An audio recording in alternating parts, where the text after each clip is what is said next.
আগের ভিডিওতে তোমাদের সাথে শেয়ার করেছিলাম দিদির বাড়িতে এসেছিলাম হরিনাম শুনতে, সেটা শেয়ার করেছিলাম।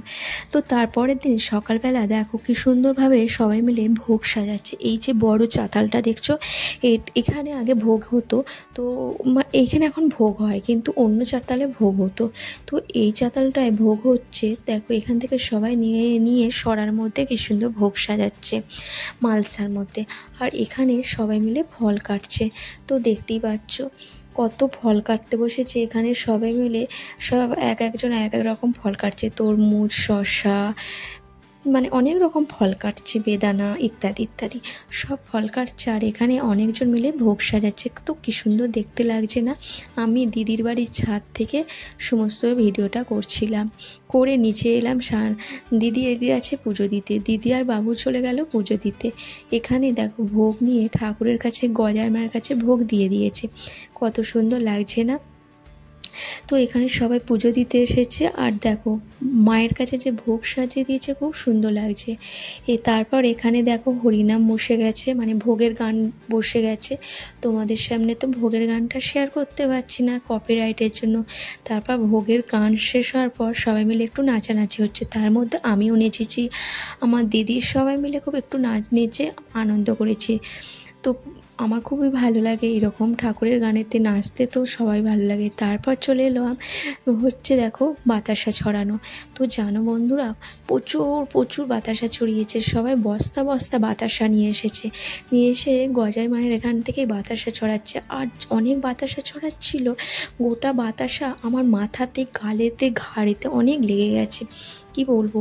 সোপাটে ছুটছে, তো দূর থেকে ছুটতে ছুটতে গায়ে লেগে গেছে, আচমকা লেগে যাচ্ছে। আমার দিদি বাবুর জন্য পুজো দিয়েছিল বাতাসা আর হচ্ছে তোমাদের লজেন্স আর বাতাসা দিয়ে, চকলেট লজেন্স আর বাতাসা দিয়ে পুজো দিয়েছিল ঠাকুরের কাছে, সেইটাকে নিয়ে ছড়িয়েছে। তো দিদি বাবুর জন্য বাতাসা আর লজেন্স মানে চকলেট ছড়ানো করিয়েছে। তো দেখো ওপরে আমার ভাই এসেছে, ভাইয়ের একটা বন্ধু, তো এটা হচ্ছে আমার ছোট ভাই। তো ভোগ ভাঙছে, তো ভোগ নিতে এসেছে, দিদি ফোন করে দিয়েছিল, সেই জন্য আমার মা ছোট ভাইকে পাঠিয়েছে। তো দেখো এখানে বাতাসা পুরানো হচ্ছে কীরকম, মানে ভিড় দেখেছো, প্রচুর পরিমাণের ভিড়। এবার তো ভোগ হচ্ছে, দেখো আমার দিদি আসছে, বাতাসে ছড়ানো হয়ে গেছে। তো জানো তো বন্ধুরা, ভিড়ের মধ্যে আমি আমার দিদিকে কোথাও খুঁজে পাচ্ছিলাম না, আমার দিদি কোথায় গেল দেখতেই পাচ্ছিলাম না। তারপর দেখি আমার দিদি মাথায় ওইটা নিয়ে এগিয়ে আসছে। যাই হোক, আমার ভাই তো এখানে বসে গালে হাত দিয়ে দেখছে কত লোক হয়েছে। তো ও ভেবে পাচ্ছে না, ও এই প্রথম এসেছে, এত লোক হয়েছে। তো দেখো এখানে আমার জিজুস মা সবাই মিলে এখানে আমার মানে দাঁড়িয়ে রয়েছে। আর দিদিদের এই উঠানে প্রচুর বাইক ভর্তি হয়ে গেছে।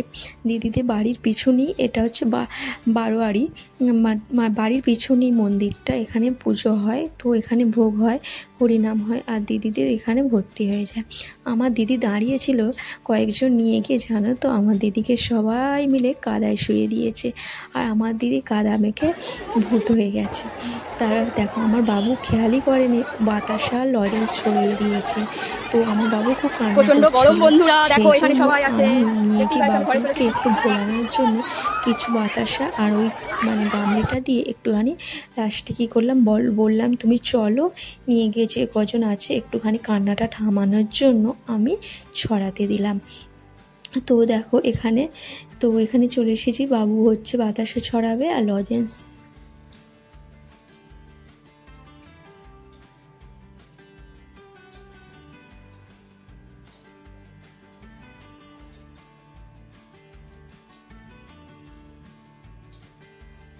কারণ দিদি বাবুকে খুঁজেই পাচ্ছিল না, ভিড়ের মধ্যে বাবুকে খুঁজে পাচ্ছিল না যে ওকে দিয়ে বাতাসে ছড়াবে। তো দিদি ছড়িয়ে দিয়ে দিদি চলে এসেছে, কিছুটা রেখেছিল, আমি একটু ভোলানোর জন্য এইগুলো দিয়ে বললাম তুমি ওখানটা করে নিয়ে গিয়ে কিছুটা ছড়িয়ে দাও। তারপর যেই ছড়া ছিল তখন আমার দিদি উঠে আসছে, কী অবস্থা দেখো, সবাই মিলে কাদায় মাখামাখি করেছে। আর আমার বাবু দিদির গা থেকে কাদা নিয়ে তা মানে মাসিমাকে লাগিয়ে দিচ্ছে। তো ভিডিওটা ভালো লাগলে অবশ্যই লাইক কমেন্ট আর শেয়ার করবে। হ্যাঁ, ঠাকুরের রুচি তো একটাই মা, তুমি এত ভোগটা খেতে পারবে? সব ভোগগুলো খেয়ে ওঠো, তুমি সকাল থেকে খাওনি, নাও খাও, ভোগ ছাড়াতে নেই, খেতে হয়।